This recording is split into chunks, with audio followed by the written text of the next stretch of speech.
All right, it's shakedown time. Let's see what this thing can do. And right away, I've only gone like a block, but I'm already having to relearn basically how to ride a motorcycle. Usually, neutral is between first and second, so when you come to a stop, you mash it all the way down and then you're in first gear, you're ready to go. In this case, neutral's actually the very last one, so when you mash it all the way down, you're in neutral.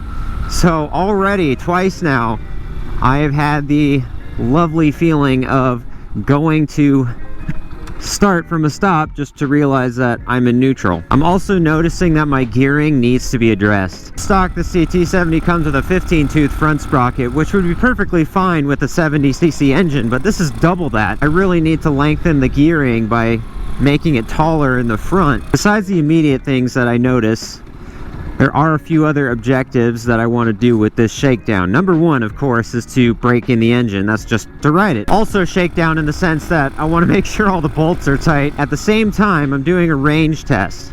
I have no idea what my range is going to be with this setup. I have the stock tank, which I think is like 1 liter, maybe 1.5 liters. It's not a lot of fuel. And with a 140cc engine, I'm sure it's going to drink. I took a picture of the odometer before I took off. It was exactly 266 miles on the clock, so we'll see what 1.5 liters gets me. We've gone 283, so we've almost gone 20 miles so far, or at least it says that we've gone 20 miles so far. And let's do just a quick little glance here to see all the systems are working. We got the lights on, headlights on, neutral indicator is working.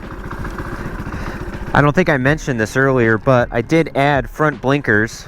These little bullet things, they're actually super bright, so those work really nicely.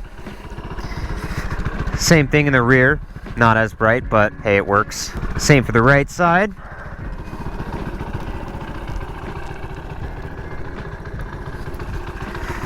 Got our horn and brake lights.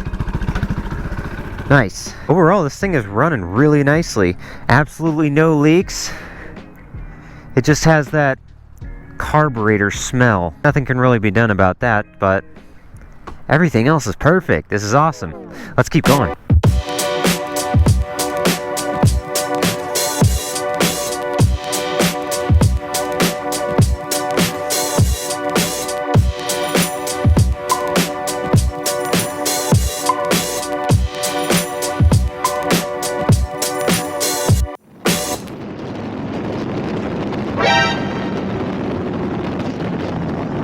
I swear something hit me, but it might have been something in the road. Systems check, axle,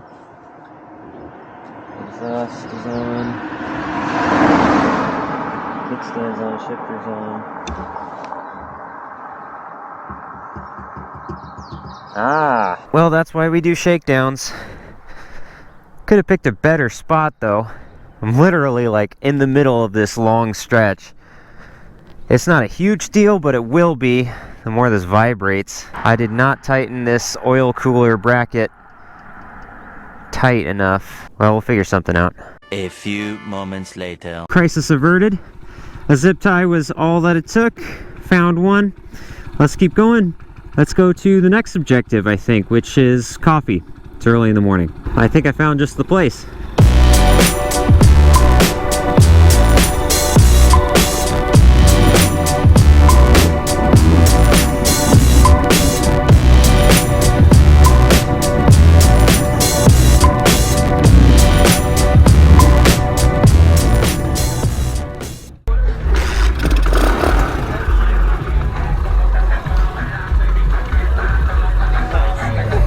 Thanks. Well, that's kind of cool. Never actually really been to a Cars and Coffee. Just about 300 miles, so we've gone like, what, 34 miles, according to this. Besides losing a bolt, this thing's actually running pretty well. It does vibrate a lot. I don't know if the 360 camera is going to pick it up. Probably not because of the image stabilization, but... Few inches later. My Speedo came off. It's just dangling there. Yet more confirmation to the term shakedown. The cable seems like it's just not long enough. Like it needs another half inch or so to take up some of the slack, because it's really tight. Not that it has to adjust too far, but still. We're only at 307, so I don't think I'm gonna empty the tank before I get back home, but we'll at least head back that way. We took a little break, took a socket to pretty much every bolt that I could think of to make sure things were tight, added back a new bolt for the oil cooler so that way it's no longer held on by just a zip tie. Actually found another one that was getting loose there, so that's all been tightened up and Loctited. See if anything else comes up, hopefully not. And beyond that, just kind of see how the range does.